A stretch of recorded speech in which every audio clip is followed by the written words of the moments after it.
duit di bank, Ya. bisa 50 juta. Ya. Katanya kan dibagi 40 kan? Ya. Nah 40 itu maksudnya apa? Masalahnya saya bahasa di bank nih Pak. Mantap.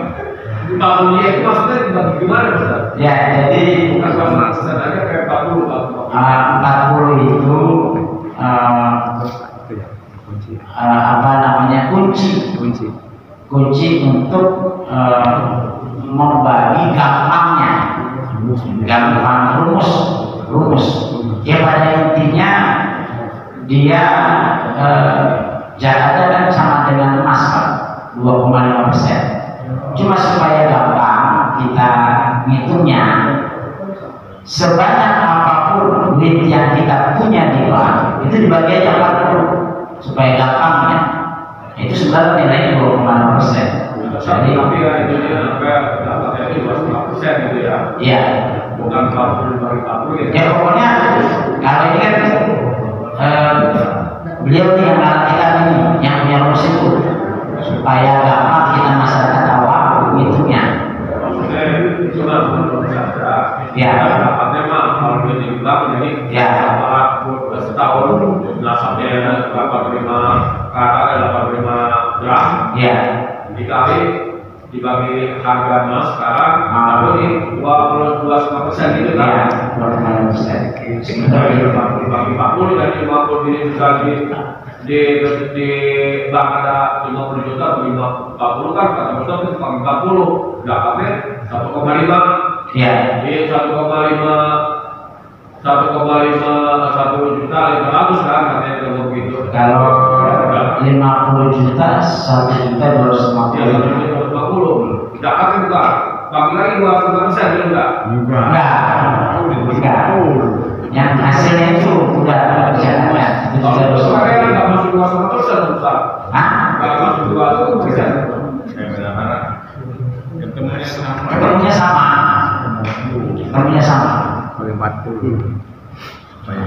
Ketemunya sama.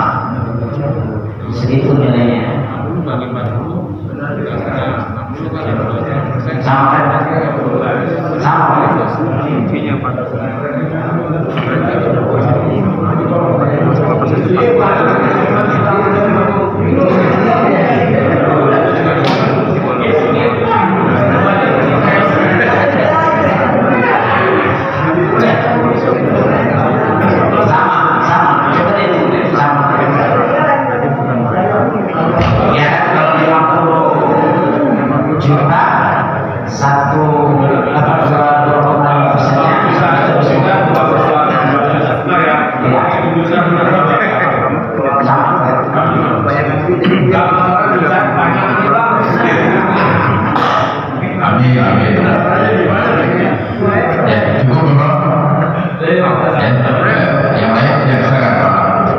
Assalamualaikum Pak Ustaz. Kami ingin bertanya masalah pengurus zakat ya, panitia. Di tempat kami itu panitia boleh nggak dapat kebagian sesuai daftar musahnya gitu Pak Ustaz? Boleh nggak gitu? Kalau haram ya haram, kalau boleh gitu. Ya makasih. Iya. Assalamualaikum warahmatullahi wabarakatuh. Innamas shadaqatu lil fuqara wal masakin wal 'amilin 'alaiha. Jadi zakat itu ada 8 asnaf, 8 kelompok masyarakat yang mendapatkan harta zakat. Di antara yang 8 itu adalah amil, orang yang membantu atau orang yang bertugas panitia zakat.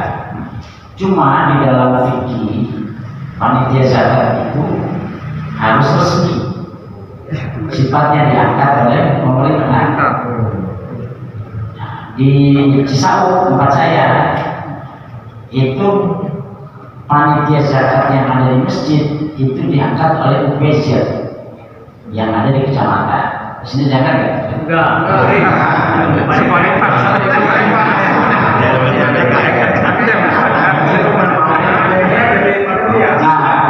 Supaya legal secara hukum, nanti Pak Didi punya kewajiban untuk mendatang untuk komunikasi dengan KUA yang ada di kecamatan. Jadi nanti kalau datang bawa data panitia, sodorkan ke Gabungan. Jadi biar legal secara umum ya. Karena di dalam kitab-kitab fikih itu yang berhak mengangkat amil itu adalah pemerintah. Nah, pemerintah dalam hal ini adalah Basnas kan. Nah, Basnas di tingkat kecamatan itu namanya UPJ. Ini mengumpul zakat. Itu kira-kira gitu untuk legalisasi kepanitiaan. Jadi supaya sah secara umum. Harusnya secara umum nanti dia legal untuk berhak mendapatkan harga zakat. Kira-kira gitu. Jadi kalau spontanitas itu nggak dapat dong kalau itu nggak halal. Iya, aturannya begitu. Harus sesuai dengan aturan gitu ya. Iya, aturannya secara legal formalnya diusahakan panitia yang dibuat ini bisa dapat SK dari UPZ kecamatan. Ribet juga kan? Iya, memang seperti itu aturan. Coba baca kitab fikih semuanya. Itu kita bisa DKI gitu. Nah, itu urusan. Nanti ngobrol aja gampang baru kita bawa kecamatan nanti ada SK. Terus belajar, Ustaz. Terus kalau selama ini istilahnya yang dilakukan oleh ketua DKM, hukumnya bagaimana?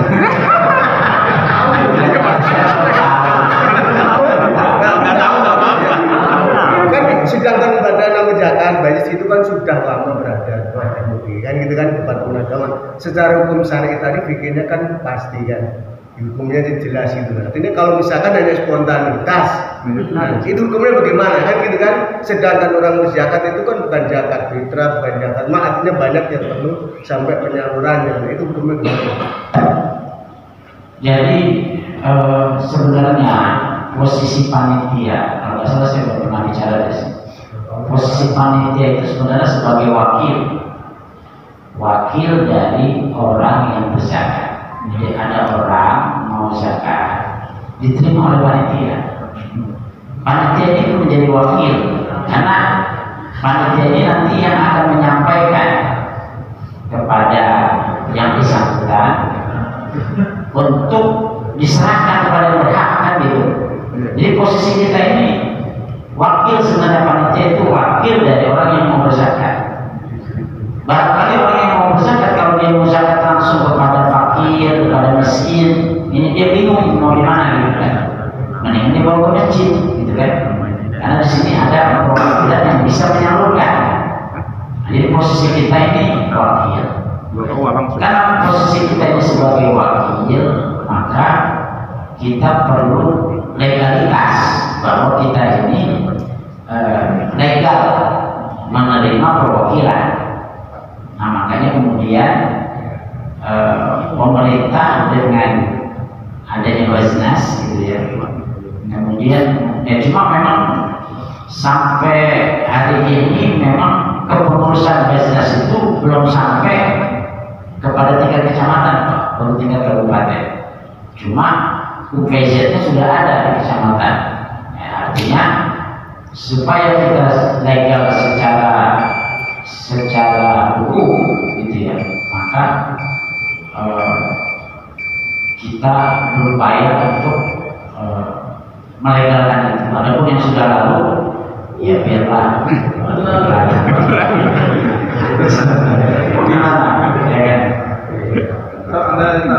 kalau petugas ambil ini kerjanya duduk di masjid aja nunggu yang datang atau datang rumah ke rumah?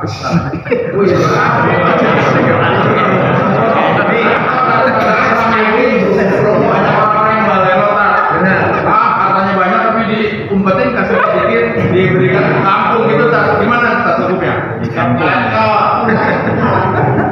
Ya, di masa Nabi itu ada disebut dengan Jabariyah.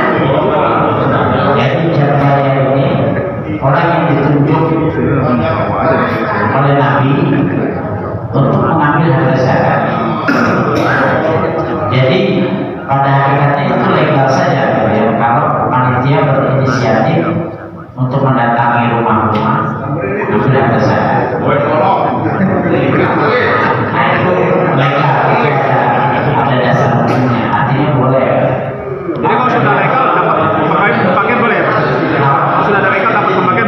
Iya. Boleh. Sesuai dengan akam saiki itu kan. Iya. Mustahil. Baik, ya. Luar biasa ramai ya. Ya, Pak Widodo, silakan.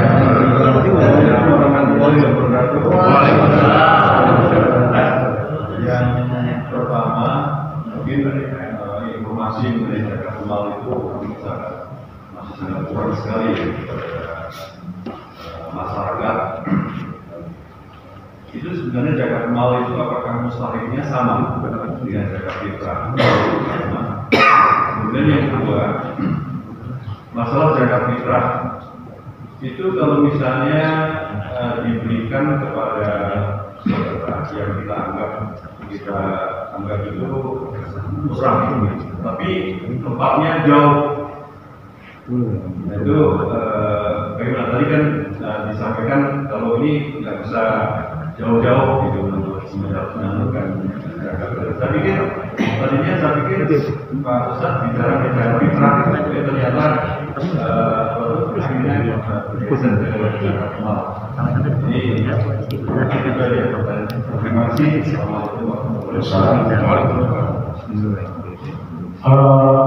Yang pertama, bahwa mustahil zakat itu sama. Walaupun ada sebagian kita yang menganggap bahwa mustahil zakat fitrah itu hanya bagi miskin. Di teman-teman kita yang salafi, orang-orang salafi itu menganggap bahwa mustahil zakat fitrah itu hanya bagi miskin.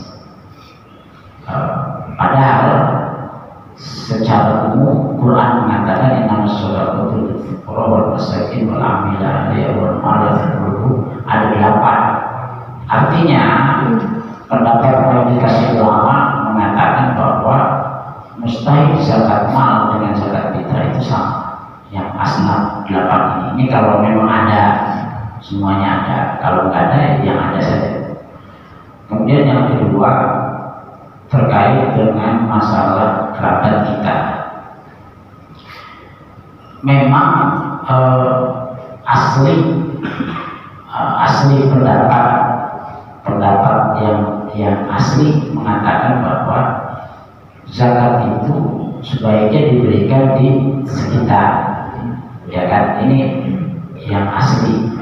Cuma tadi ada pendapat Imam Ahmad bin Hanbal memang yang membolehkan untuk ditasawufkan kepada kerabat, khususnya kerabat yang miskin, ya, kerabat yang miskin. Nah, kenapa? Karena pada hakikatnya yang menolong kerabat itu kan kerabatnya, nggak mungkin orang lain. Makanya di dalam Quran itu yang didahulukan kita sedekah kepada kerabat, baru anak yatim, baru fakir miskin. Kenapa? Karena yang punya perhatian kerabat. Kita ini banyak salah ya, kita sedekah justru kepada fakir miskin yang bukan kerabat. Padahal kita punya kerabat yang miskin. Maka kata Nabi, pahala sedekah dengan orang miskin pahalanya satu, karena pahala sedekah doang. Tapi kalau kita sedekah kepada kerabat yang miskin, itu 2 pahalanya. Yang pertama pahala sedekah, yang kedua pahala silaturahmi. Nah, jadi kalau pertanyaannya apakah kita zakat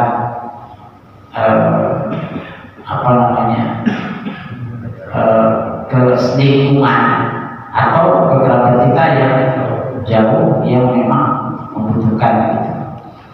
Nah, dalam hal ini tentu hukum aslinya tetap tadi ya, tetap tidak boleh memindah harta zakat ini. Cuma kalau kita pertimbangan kerabat, ya pertimbangan kerabat, toh bisa kita gunakan pendapat Imam Ahmad bin Hanbal itu yang membolehkan untuk untuk memberikan zakat kepada kerabat kita, ya, kepada kerabat kita yang memang membutuhkan, yang lebih membutuhkan daripada harta zakat itu. Cukup sebentar Pak. Saya menambahkan yang dipertanyakan oleh Pak Widodo. Ya, gini Pak Ustaz. Di setiap Ramadan atau di setiap pendistribusian zakat fitrah dan juga pendistribusian hewan kurban, ya, kita selalu didatangi oleh proposal. Ya, proposal itu tentu saja bukan dari lingkungan kita, bukan dari lingkungan kecamatan Pasar Kemis, ya, malah dari Sukadiri, di mana-mana yang jelas di luar kecamatan kita, ya. Terkait dengan yang tadi itu, saya menyampaikan di awal-awal bahwa kita tidak boleh memindahkan terlalu serikat yang jaraknya lebih jauh dari lingkungan. Nah, itu bagaimana? Terima kasih. Ya, kembali kepada hukum asal. Hukum asal pada hukum aslinya tidak boleh mendistribusikan harta zakat ke tempat lain sepanjang tempat yang ada ini masih membutuhkan. Artinya kalau nanti datang proposal, ya tinggal kita bicarakan bahwa kami di sini belum bisa mendistribusikan keluar karena di sini masih membutuhkan. Beda halnya kalau di sini sudah tidak ada. Karena gini Pak, kita banyak salah kaprah menganggap bahwa yang namanya miskin atau fakir itu bisa terjadi secara tiba-tiba. Jadi orang itu kan hidupnya tidak stagnan, dia pasti berubah-ubah. Tadinya dia bekerja, kemudian tidak bekerja sekarang, rumahnya mewah, cuma untuk kehidupan sehari-hari sekarang ini dia susah. Itu kalau saya tanya itu masuk kategori miskin apa enggak? Miskin. Nah, oleh karena itu maka panitia harus paham betul kepada bertanya kepada RT setempat yang mengetahui. Oh itu kan rumahnya mewah, masa dikasih zakat sih? Ya mewah dulu, sekarang. Nah ini yang perlu kita pahami. Selama ini fokus kita pada janda, anak yatim, ya kita kurang kepada fakir miskin ini. Padahal ini saya yakin di lingkungan ini itu banyak banyak. Nah ini yang perlu jeli panitia untuk bekerjasama dengan RT setempat terkait dengan ini. Jadi ini yang perlu kita pahami sehingga bisa jadi banyak bermunculan fakir miskin yang baru yang sebenarnya kita tidak tahu. Terutama pensiunan dikasih makan sama anaknya. Ya, Ustadz maaf nambah nih. Di tempat kami itu ada janda ada mualaf. Kita masuk kelas berapa tahun? Ya. Mualaf sampai berapa tahun itu kita kasih terus. Terus janda kaya boleh nggak dikasih gitu? Janda. Terima kasih. Iya. Juga kedua lah. Mualaf 4 tahun dulu. Mualaf ada juga. Janda itu tidak termasuk bagian yang 8 itu tidak ada janda.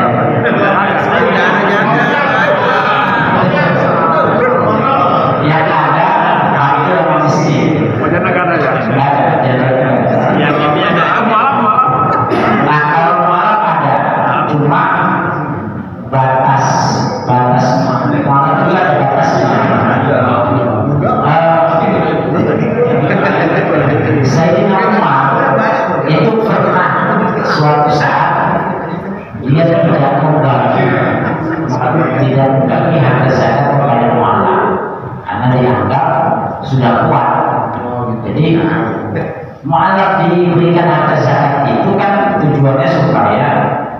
dia secara iman itu stabil karena kita membantu sektor ekonominya dengan zakat. Kalau dia sudah mapan, sudah dianggap kok agamanya, ya bukan mu'alaf lagi. Jadi mu'alaf ini batasnya tadi, ketika kan biasanya kalau orang mu'alaf itu dia akan dihalangi oleh keluarganya secara ekonomi, nggak bakal dikasih akses ekonomi oleh keluarganya. Nah, inilah tugas kita untuk membantu. Tapi kalau ini sudah selesai, artinya mereka tidak ada problem itu lagi, ya sudah terlepas kewajiban daripada pemberian zakat kepada mu'alaf. Cuma kadang-kadang mu'alaf di kita itu cengeng, udah 2 tahun, akhirnya mu'alaf aja. Nggak benar itu. Ya, baik, Bapak masih ada? Oh ya, kalau itu silakan. Kalau di istilahnya yang terima zakat bersama adalah kalau zakat mal apakah bisa juga diberikan langsung kepada orang yang sakit? Bisa kalau harus melalui Ya.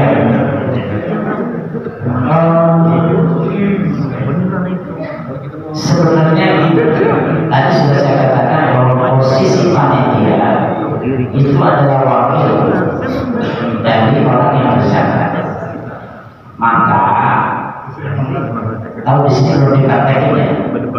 Di masjid saya itu kita upayakan untuk menyampaikan, Pak, ini terima zakat dari panitia.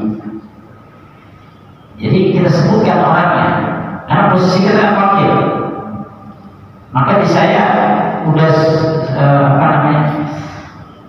mengupayakan kita menyampaikan bahwa ini kami sebagai panitia adalah perwakilan, ini zakat dari si fulan, zakat dari si fulan.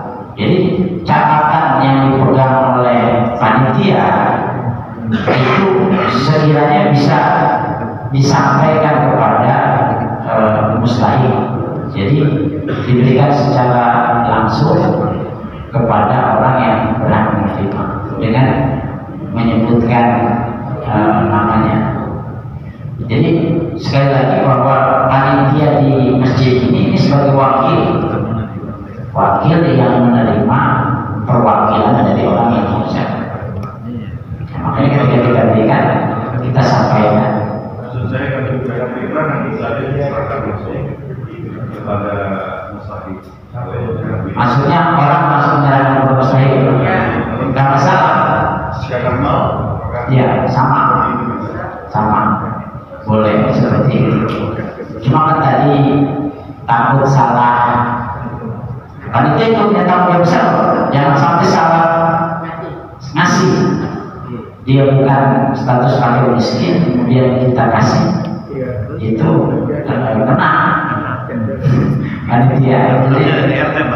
Jadi kalau sudah data dari RT ya tanggung jawabnya tidak.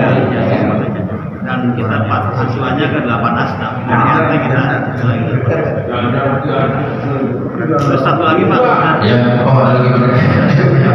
Jadi mungkin terakhir zakat ini kan di panitia masjid ini kan ada yang beras, uang ya kan.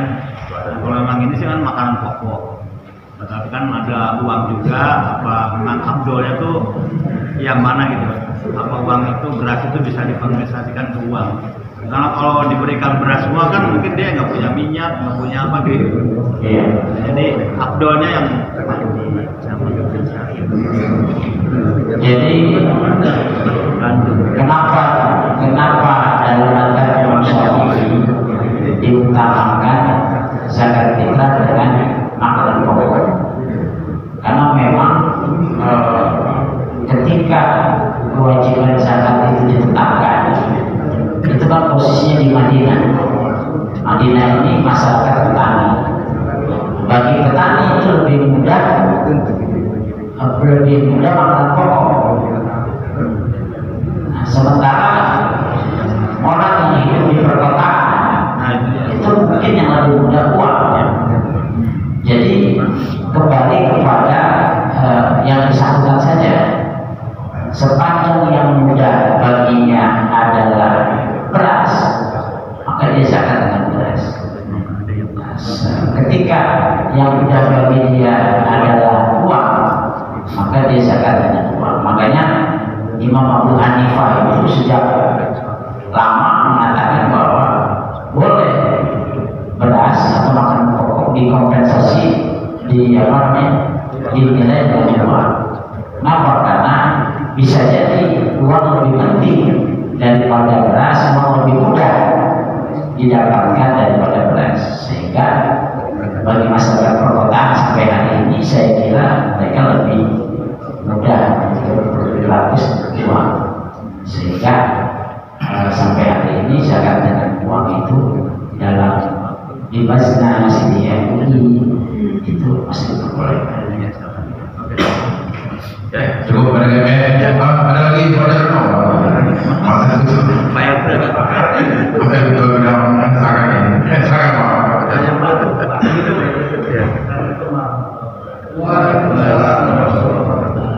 hubungan dengan tadi tugas panitia yang sangat berat mengenai zakat ini, saya ingin bertanya mengenai fasilitas miskin atau fakir yang ada di daerah kadang-kadang ada akumulasi.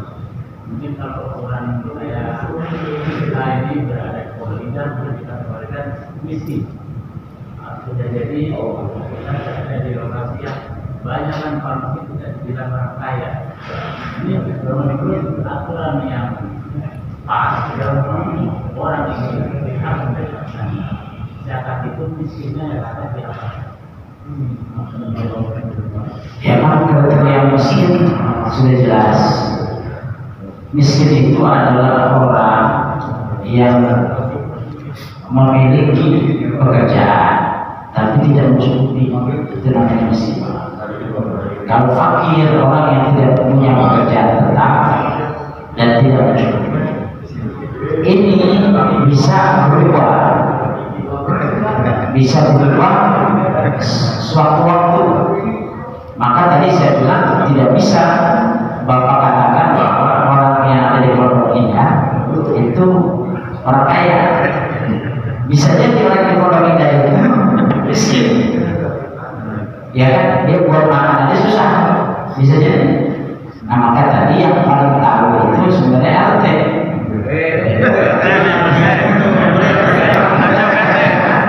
Dia paling tahu, jawab ya. Dan itu tugas RT yang harus paham itu ya.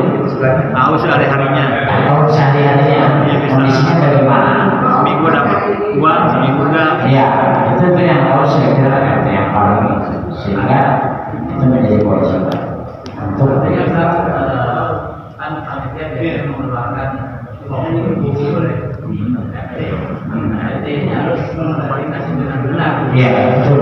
Kalau data biasanya orang dikatakan miskin RT pasti tidak beda. Iya. Jadi panitia ini sudah di luar tanggung jawab RT. RT jawab RT.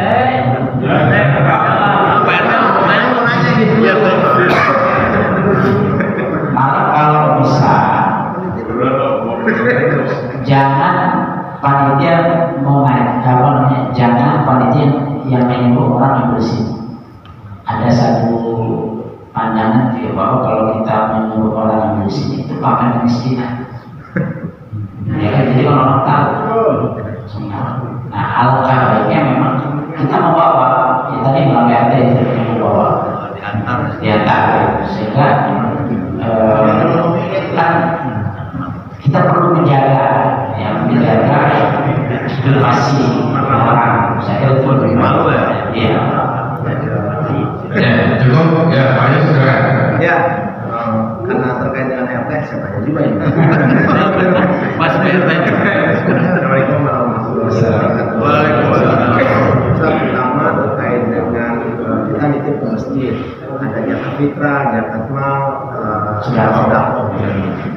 itu apakah kita minta ke panitia itu doanya itu 3 kali?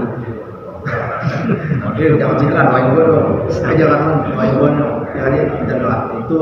Nah, dibanding kalau saya langsung memberikan, kan saya nggak doa, cuma niat doang. Ini saya jangan cerita. Itu pertama. Kedua, terkait tadi yang didata, kita menganggap bahwa si A itu berhak menerima zakat. Tapi kejadian saat pas tim sukses saya memberikan ditolak. Jadi kita disalahin. Itu bagaimana? Jadi pas kita si A dikasih ditolak. Dari zakat dikasih dari zakat. Iya, zakatnya dan mungkin dan zakat ini. Wah, harus gue bisa nanya gitu. Nah ini kan tadi kembali, saya kan tahu kita tahu ini sebenarnya kayaknya kurang, kita berikan. Dan tiba-tiba yang kita berikan dia menolak. Nah itu yang memberikan tadi bingung jadinya. Nah, 2 pertanyaannya. Jadi yang pertama, memang mendoakan itu sebenarnya hukumnya tidak wajib. Hukumnya tidak wajib. Hanya saja memang afdolnya didoakan. Semoga kalau diberikan itu barokah. Kemudian yang kedua, ya kalau memang satu orang terus dia jalan kita karena teman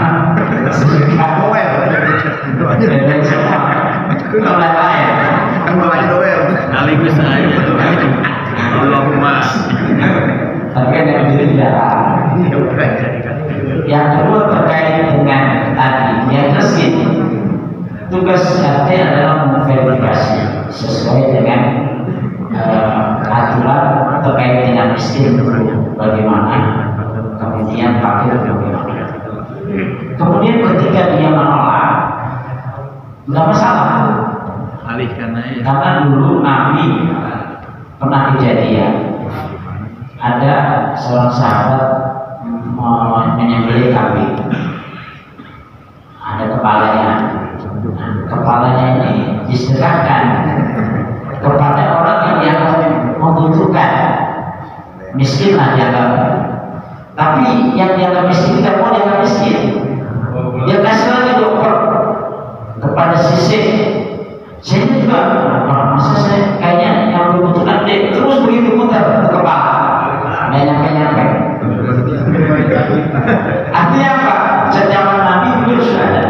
Jadi dia miskin tapi tidak merasa miskin. Bagus, kalau ini Nabi langsung hilang. Dia miskin tidak masalah. Dan itu sudah ada seperti itu, nggak masalah.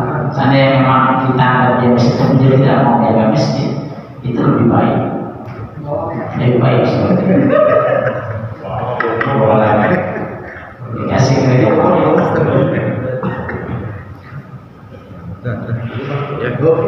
Ya baik, dirinya sudah habis waktu juga ya.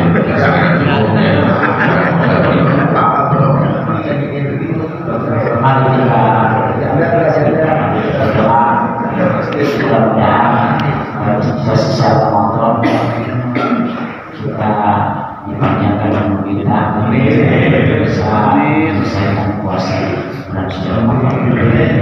Intinya Al-Fatihah.